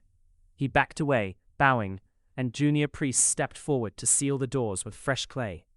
The god was now secured for the night, protected from any malevolent forces that might seek to disturb him. Outside the sanctuary, other evening rituals were taking place throughout the temple complex. Lamps were being lit in every chapel and shrine. Gates were being closed and locked. Guards were taking up their positions for the night watch. In the sacred lake, a few priests performed ritual ablutions, washing away the day's impurities before retiring to their quarters. The water was cool and clean, fed by an underground channel from the Nile. The priests washed methodically, paying special attention to their hands, feet, and faces, the parts of the body that had been most exposed to the profane world outside the temple. After washing, they dressed in fresh linen and made their way to the refectory, where the evening meal awaited. The food was excellent: bread, meat, vegetables, fruits, and beer, all from the offerings that had been presented to the gods earlier in the day. The ka of the gods had consumed the spiritual essence. Now the physical substance would nourish the bodies of the priests. The meal was eaten in relative silence, as was proper for holy men.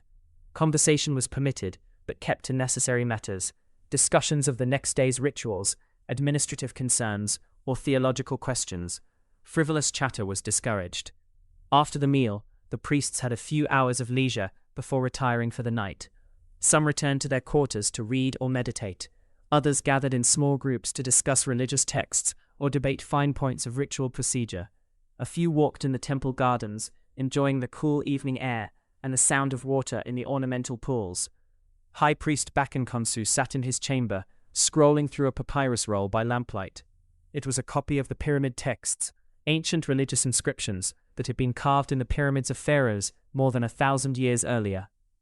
These texts were among the oldest religious writings in existence, and Bakenkonsu studied them regularly, seeking deeper understanding of the mysteries they contained. The text spoke of the pharaoh's transformation after death, his ascension to the sky to join the imperishable stars. They described the field of reeds, where the blessed dead lived in eternal paradise. They included spells for protecting the deceased and ensuring their successful journey through the afterlife. As Bakenkonsu read, he reflected on the continuity of Egyptian religion. The core beliefs had remained remarkably stable for over 2,000 years. Gods might rise or fall in prominence. Ra had once been supreme, then Amun had become paramount, absorbing Ra's attributes to become Amun-Ra, but the fundamental worldview endured. The belief in Ma'at, in the afterlife, in the efficacy of ritual, in the divine nature of the pharaoh, these had persisted through dynasties and centuries. This continuity gave Bakenkonsu comfort. He was part of something larger than himself, a tradition that stretched back into the mists of time and would continue far into the future. His own life, his own work, was a small thread in an enormous tapestry, but it was a necessary thread.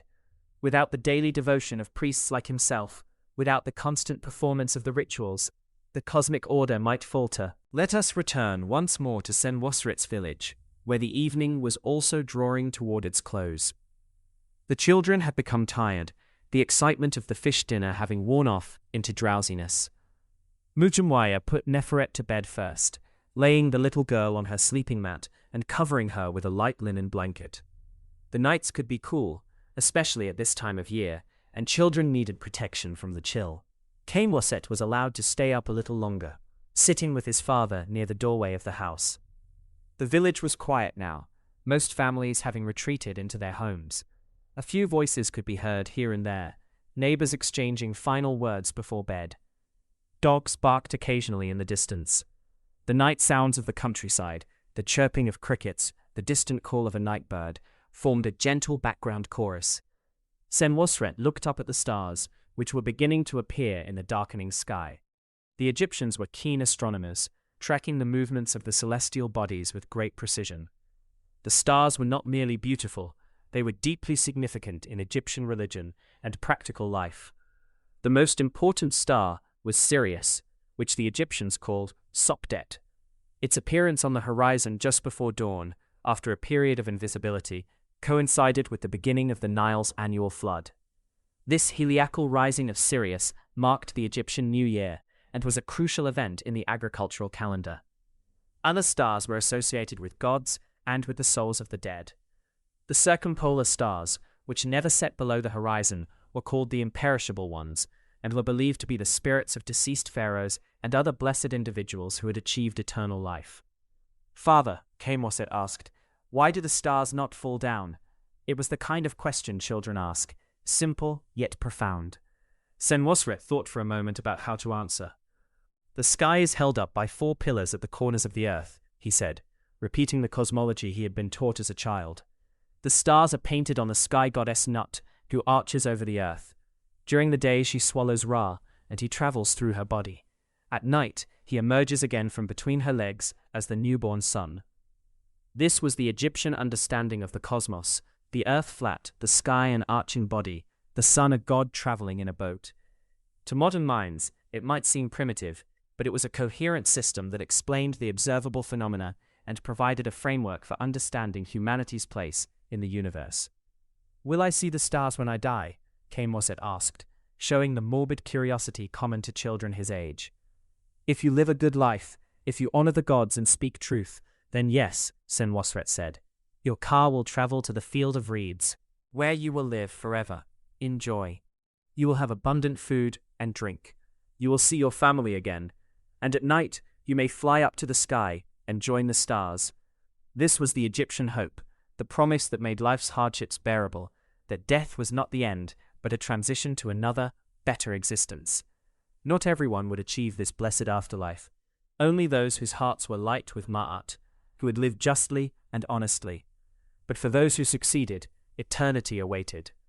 Soon Kamorset's eyes began to droop, and Senwosret carried him inside and laid him on his sleeping mat beside his sister. The boy was asleep almost immediately, his breathing becoming slow and deep. Senwosret and Mutamwaya sat together for a little while longer, speaking quietly about the day and making plans for tomorrow. There was always more work to be done, fields to tend, animals to care for, repairs to make to the house and tools. Life was a constant round of labor, but it was not without its satisfactions. "I am glad you got the fish," Mutamwaya said. "The children were so happy. Did you see Neferet's face?" "I did," Senwosret replied with a smile. "It was worth the trade." They sat in comfortable silence, enjoying the cool evening air. Above them, more stars appeared as the sky darkened. The Milky Way became visible, a great river of stars flowing across the heavens. The celestial Nile, some said, where the gods sailed in their boats. Eventually, they too retired for the night. Mutamwaya extinguished the oil lamp, and darkness filled the house. They lay down on their sleeping mat, and within a few minutes, both were asleep. The village was quiet now, everyone resting after the day's labors. In the fields, the newly planted seeds lay beneath the dark earth, beginning the mysterious process of germination that would transform them into new plants. In the canal, water flowed slowly, carrying the Nile's gift to the thirsty land. Far to the north, in the royal palace at Memphis, Pharaoh Amenhotep was also preparing for bed, though his preparations were considerably more elaborate than those of a farmer in a village. The keeper of the royal bedchamber had ensured that everything was perfect. The bed had been made with fresh linen sheets, the room had been swept and purified with incense. Protective amulets had been placed at strategic points, over the doorway, beneath the bed, in the 4 corners of the room, to ward off any evil spirits that might seek to harm the divine king during his vulnerable hours of sleep. Amenhotep had bathed in water scented with oils and had been dressed in a light sleeping robe. He had performed his evening devotions in the palace chapel, offering to the gods and to his royal ancestors, asking for their protection through the night. Now he lay on his bed, his mind drifting over the events of the day and the concerns of tomorrow. There were always concerns.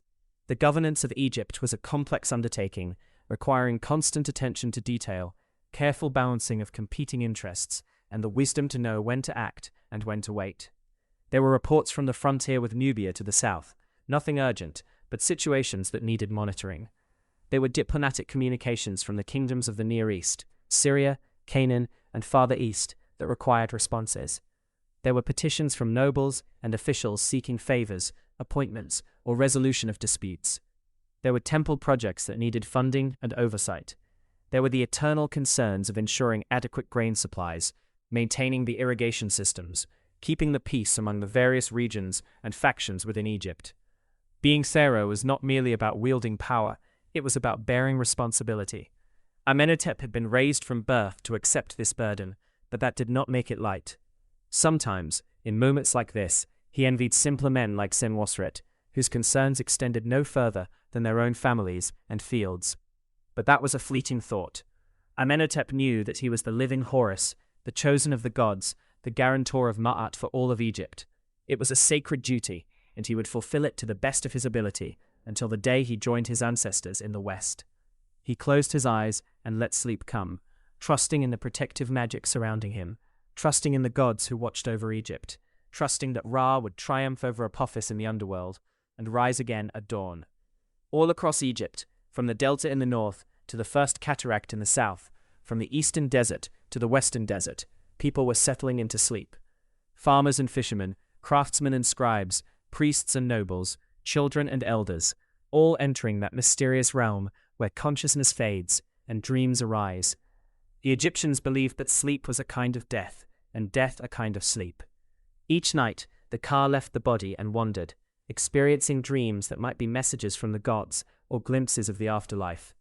Each morning, the Ka returned, and the person woke, renewed and restored. It was a daily rehearsal for the final journey that everyone would one day make. The deep hours of night had settled over Egypt. In Senwosret's village, all was still. The houses were dark, their inhabitants lost in sleep. Even the dogs had ceased their barking, curled up in whatever sheltered spots they had claimed. The only sounds were the natural ones, the whisper of wind through the date palms, the distant call of a night bird hunting along the canal, the soft rushing of water in the irrigation channels. Above, the sky was magnificent.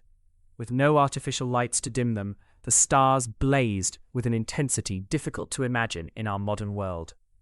The Milky Way stretched across the heavens like a luminous river, and individual stars shone so brightly they seemed almost within reach. The Egyptians knew these stars intimately.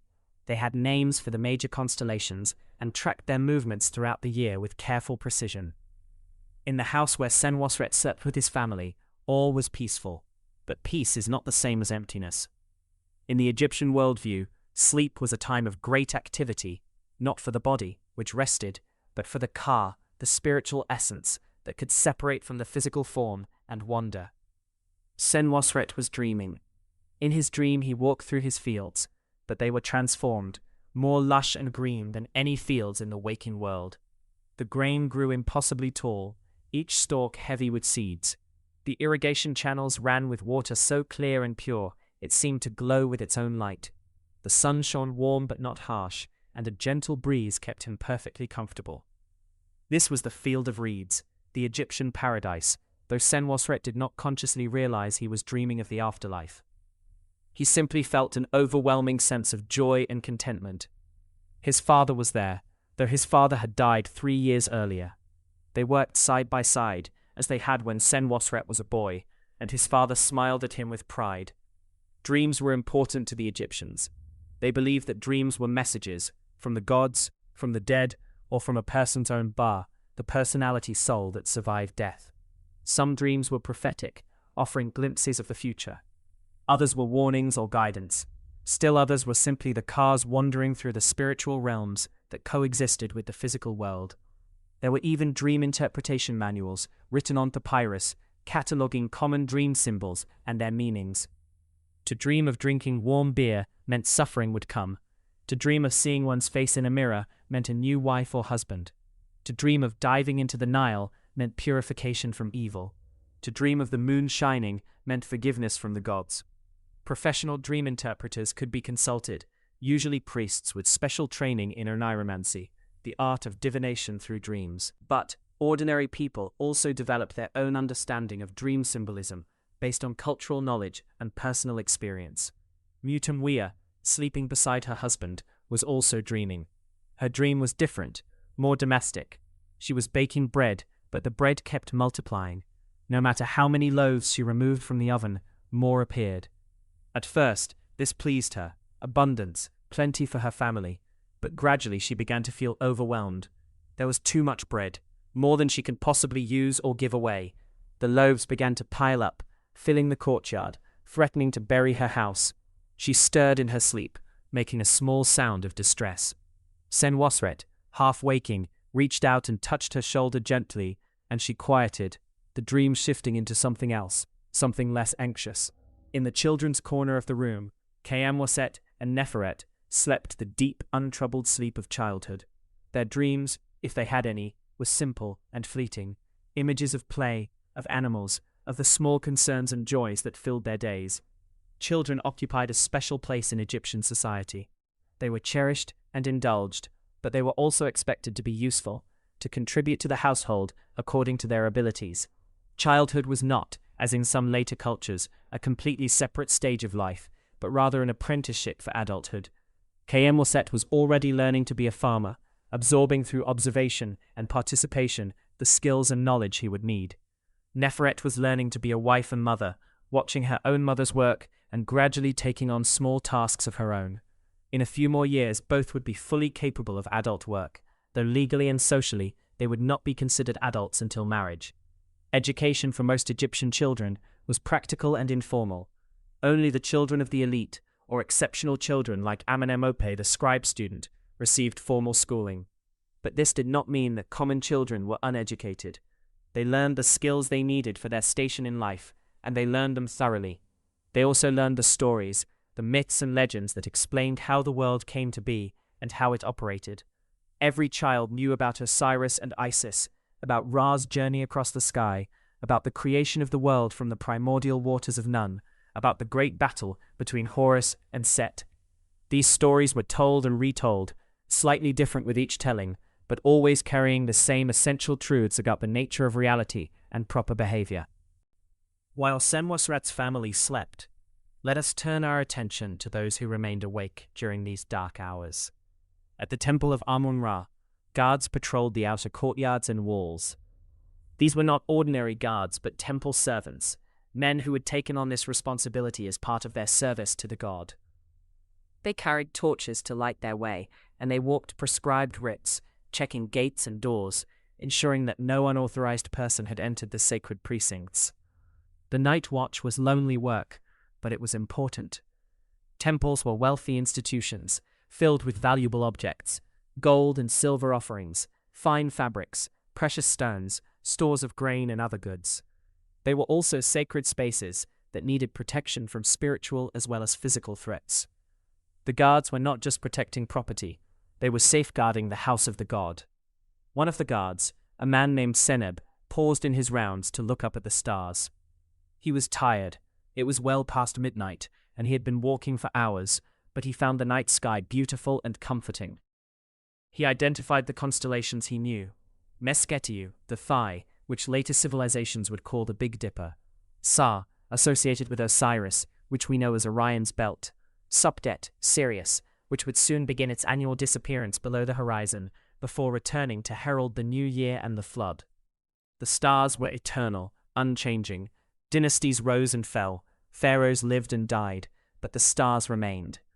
This constancy was part of Ma'at, the cosmic order that governed all things. By understanding the stars, by tracking their movements and honoring them, the Egyptians participated in that eternal order. Seneb continued his patrol, his sandals making soft sounds on the stone pavement. He passed the sacred lake, its surface dark and still, reflecting the stars like a mirror. He passed the workshops, silent now, but tomorrow full of noise and activity. He passed the granaries, where the temple's wealth was stored in the form of wheat and barley, the fundamental currency of the Egyptian economy. As he walked, he thought about his life. He had been serving the temple for 15 years, ever since his father, who had held this position before him, had died. It was not glamorous work, and it did not pay particularly well, but it was steady, and it connected him to something larger than himself. He was serving Amun-Ra, the king of the gods, the hidden one who had created all things. That meant something. It gave his life purpose and dignity. He thought about his wife, waiting at home, probably asleep now. He thought about his 2 sons, both young men now, one learning to be a carpenter, the other training to be a fisherman. He had not pushed them into temple service. The choice had to be theirs. Perhaps one day one of them would feel called to this work. But perhaps not. Either way, he was proud of them. The hours of the night dragged on slowly. Senep made his rounds again and again, fighting drowsiness, occasionally splashing water from the sacred lake on his face to keep alert. He would be relieved at dawn when the day shift arrived, and then he could go home and sleep. But until then, he maintained his vigil, a solitary guardian in the darkness. In the royal palace at Memphis, the night watch was more elaborate. Multiple guards were stationed at every entrance, in every corridor, around the pharaoh's personal chambers. These were elite soldiers, carefully selected for loyalty and competence. They were armed with spears and shields, and they would not hesitate to use them against any threat to the divine king. But the night was quiet. No threats materialized. The guards stood at their posts, alert but bored, waiting for dawn.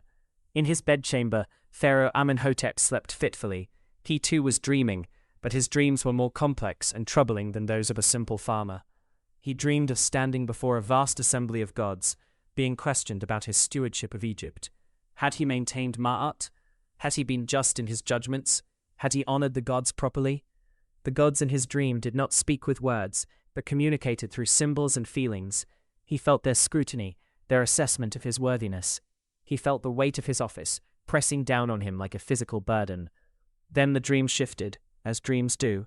He was a child again, playing in the palace gardens with his brother, who had died of fever when they were both young. His brother smiled at him, vital and alive as he had been before the illness. They ran through the gardens together, laughing, and Amenhotep felt a joy, unmarred by the complexities of kingship. The dream shifted again. He stood on a high cliff, overlooking the Nile, watching the river flow endlessly toward the north. The water was both beautiful and terrifying in its power. He understood, in the way one understands things in dreams, that the river was time itself, flowing inexorably, carrying everything with it toward an inevitable destination. He woke suddenly, his heart pounding. For a moment, he was disoriented, unsure where he was. Then memory returned. He was in his bedchamber, in the palace, in Memphis. He was the pharaoh. The dream faded, but it left behind a residue of unease. Amenhotep lay still, staring into the darkness. He could hear one of the guards shifting position outside his door, the faint scrape of a sandal on stone. He could hear the distant sound of wind in the palace gardens. Otherwise, all was silent. He thought about his dream, trying to understand its meaning. The interrogation by the gods, that was clearly his anxiety about his performance as pharaoh, manifesting in dream form. The scene with his dead brother, that was memory and grief, feelings he rarely allowed himself to acknowledge during his waking hours. And the river that was time, what did that mean? Perhaps it meant that he, like all mortals, was being carried toward death. Even pharaohs died. Even gods incarnate eventually made the journey to the west. He would be buried in a tomb he was already having constructed in the Valley of the Kings, surrounded by grave goods and magical texts that would help him navigate the afterlife. His body would be mummified, preserved for eternity. His name would be written in cartouches, enclosed in the protective oval that symbolized the pharaoh's dominion over all that the sun encircled. But he would still be dead. His car would have to make the same perilous journey through the Duat that every other Egyptian made. He would have to face the same judgment, his heart weighed against the feather of Ma'at. If he had lived justly, if he had maintained karmic order, his heart would be light and he would be granted eternal life in the field of reeds. If not, well, the alternative was too horrible to contemplate. His heart would be devoured by Ammit, the monstrous composite creature who was part crocodile, part lion, part hippopotamus, and his soul would cease to exist. These were sobering thoughts for the middle of the night. Amenhotep tried to turn his mind to other things. He thought about the administrative matters he would deal with tomorrow. He thought about a building project at the Temple of Ptah that needed his approval. He thought about his wife and children, sleeping in their own chambers elsewhere in the palace. Gradually, he drifted back into sleep, this time dreamless. The hours passed. In the sky, the stars wheeled slowly in their eternal dance. The constellation of Orion moved toward the western horizon, while in the east, new stars rose. This was the darkest part of the night, the hours between midnight and dawn, when Ra's solar boat was in the deepest regions of the Duat, facing the greatest challenges. According to the mythology, this was when Ra confronted Apophis directly, when the forces of chaos made their strongest bid to end creation and plunge the world into primordial nothingness. But Ra had powerful defenders. The god Set stood in the prow of the boat, his strength and ferocity turned to good purpose, spearing the serpent. Other gods, Isis, Nephthys, Thoth, and Horus, used their magic and power to protect the sun. And the blessed dead, those who had achieved eternal life, also helped, chanting spells and adding their power to Ra's cause. This battle happened every night in the invisible realm of the Duat. Most Egyptians slept through it, unaware of the cosmic struggle being waged on their behalf. But the priests knew. They taught that the rituals performed in the temples actually helped Ra in this nightly battle. The morning hymns were not just words, they were weapons against chaos. The offerings were not just gifts, they were sustenance that gave the gods strength to maintain Ma'at. Everything was connected. The daily actions of ordinary people, the rituals of the priests, the governance of the pharaoh, the movements of the celestial bodies, all were part of the same grand pattern, the same eternal struggle to maintain order against the ever-present threat of chaos. In Senwosret's village, a rooster began to crow. It was still dark, but the rooster somehow sensed the approaching dawn. Other roosters in other parts of the village answered, their calls overlapping and echoing. Dogs stirred and yawned. A baby cried somewhere, and a mother's voice murmured soothingly.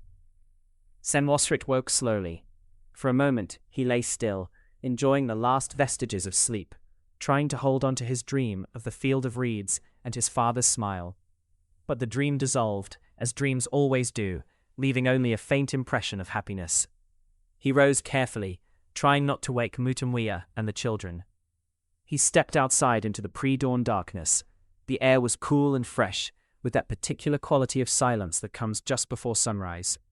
The stars were still visible, but beginning to fade as the eastern sky started to pale. Senwosret performed his morning ablutions, washed his face and hands, and then stood for a moment, looking toward the east. Soon Ra would emerge from the Duat, victorious once again over the forces of chaos. The sun would rise, the day would begin, and the endless cycle would continue. He felt a deep sense of gratitude, not articulated in words, but felt in his bones. Gratitude for life, for health, for family, for the land that sustained them, for the river that made it all possible. Gratitude to the gods who maintained the order of things, and for the pharaoh who was their representative on earth. This gratitude was not expressed through any particular ritual or prayer. It simply existed as a background feeling, a fundamental orientation toward the world.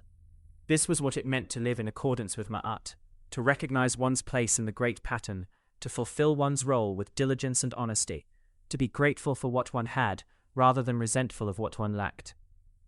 At the temple of Amun-Ra, High Priest Bakan Khonsu was also rising. His servant had woken him while it was still dark, as was necessary for him to complete his ritual purification before dawn. He made his way to the sacred lake, where he would bathe in the starlit water, making himself clean and pure for the morning service. The water was cold, almost shockingly so, but Bakan Khonsu immersed himself completely, washing away the night and all its impurities.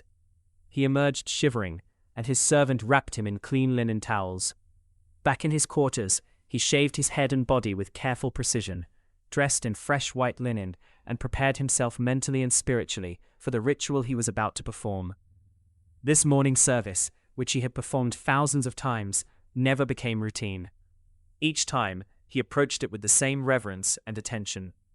Each time, he reminded himself that he was not merely going through motions, but actively participating in the maintenance of cosmic order.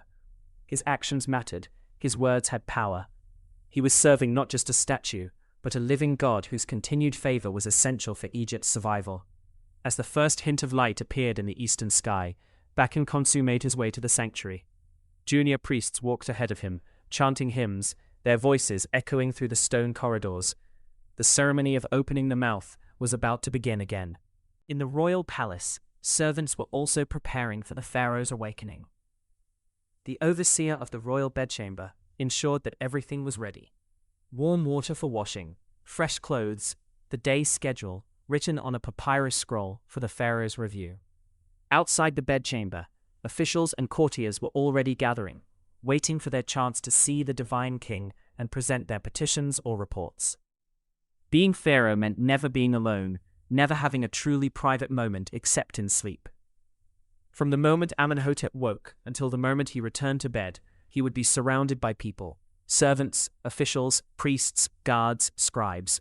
They would dress him, feed him, advise him, protect him, record his words and deeds.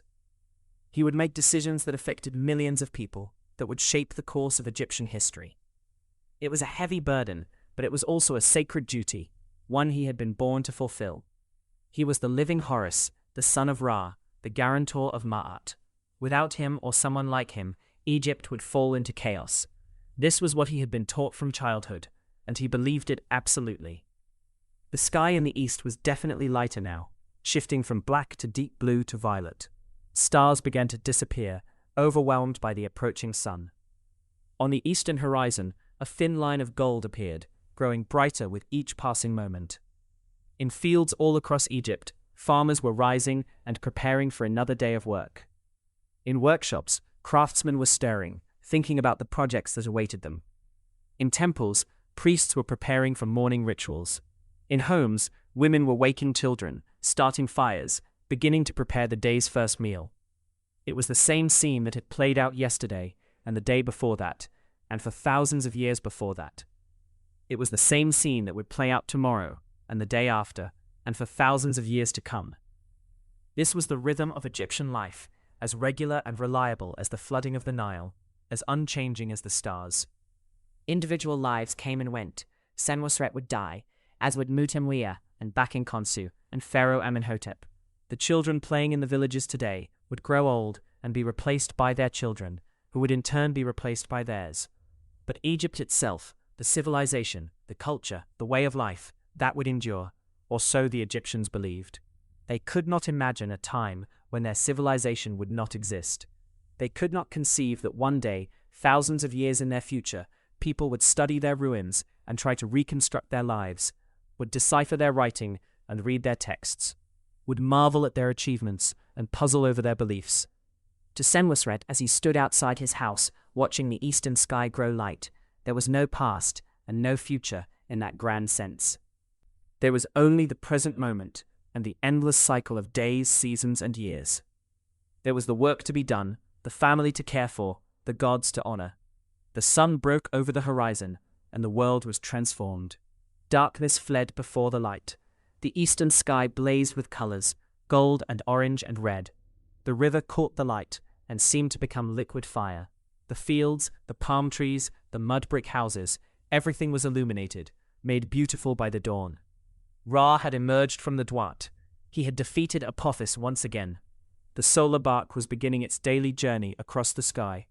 Ma'at was maintained, order prevailed, the cycle continued. In the temple of Amun-Ra, High Priest Bakinkonsu opened the doors of the sanctuary and greeted the god. Awaken in peace, great lord. The night has passed, and the day has come. Ra has risen in the east, and his light fills the land. In Senwosret's village, Mutemwea emerged from the house, blinking in the new light. She smiled at her husband, and together they watched the sun complete its rise into the sky. Another day, she said. Another day, Senwosret agreed. And it was. Another day in ancient Egypt, a civilization that would endure for over 3,000 years, one of the longest-lasting cultures in human history. A civilization built on the predictable flooding of a river, on the labor of farmers and craftsmen, on the devotion of priests, on the governance of pharaohs, on the shared belief in Ma'at and the afterlife. This has been a journey through a single day in ancient Egypt, from dawn to dawn, from the simple life of a farming family to the complex rituals of the temples and the weight of responsibility borne by the pharaoh. We have seen the daily routines that sustained this civilization, the beliefs that gave it meaning, the social structures that organized it, and the religious practices that connected it to the divine. Daily life in ancient Egypt was, in many ways, not so different from daily life in any agricultural society. People worked, they ate, they raised their families, they dealt with the same concerns about weather and harvest, health and illness, love and loss that humans have always dealt with. But it was also unique, shaped by the particular geography of the Nile Valley, the particular religious worldview of the Egyptians, and the particular social and political organization of their state. The Egyptians were practical people with a deep sense of the sacred. They were concerned with the here and now, but also with eternity.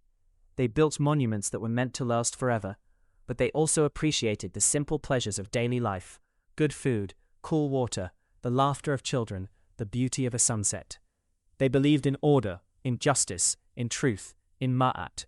They believed that if everyone fulfilled their proper role, if the rituals were performed correctly, if the pharaoh maintained his divine responsibilities, then Egypt would prosper and continue forever. And in a sense, they were right. Their civilization did endure for an extraordinary length of time. Long after other ancient civilizations had fallen and been forgotten, Egypt persisted, adapting to changing circumstances but maintaining its essential character. The last pharaohs ruled in the 1st century BCE, more than 3,000 years after the first dynasties were established. Even after Egypt was conquered, first by the Persians, then by Alexander the Great, finally by Rome, its culture continued to influence the world. Egyptian religion influenced early Christianity. Egyptian architecture inspired builders in many cultures. Egyptian wisdom literature was copied and studied for centuries. And today, millennia after the last pharaoh died, we still find ancient Egypt fascinating. We study it, recreate it, try to understand what it was like to live in that time and place. In that sense, the Egyptians achieved their goal of immortality. They are not forgotten. Their names are still spoken. Their monuments still stand. Their story continues. As we conclude this journey through daily life in ancient Egypt, let us return one final time to Senwosret, standing outside his house, watching the sunrise. He does not know that he is part of one of the great civilizations of human history. He does not know that thousands of years in the future, people will study his culture and wonder about his life.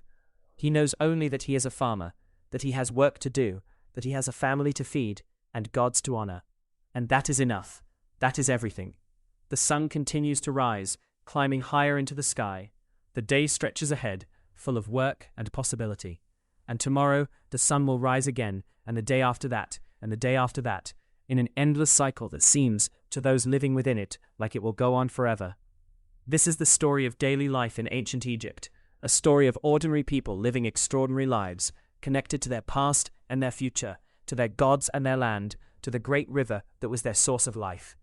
A story that deserves to be told and remembered, not just for what it teaches us about ancient history, but for what it reveals about the human experience itself. Thank you for joining this journey through time. May you rest well, and may your dreams be filled with the wisdom of the ancients. Ma'at is maintained. Order prevails. The cycle continues.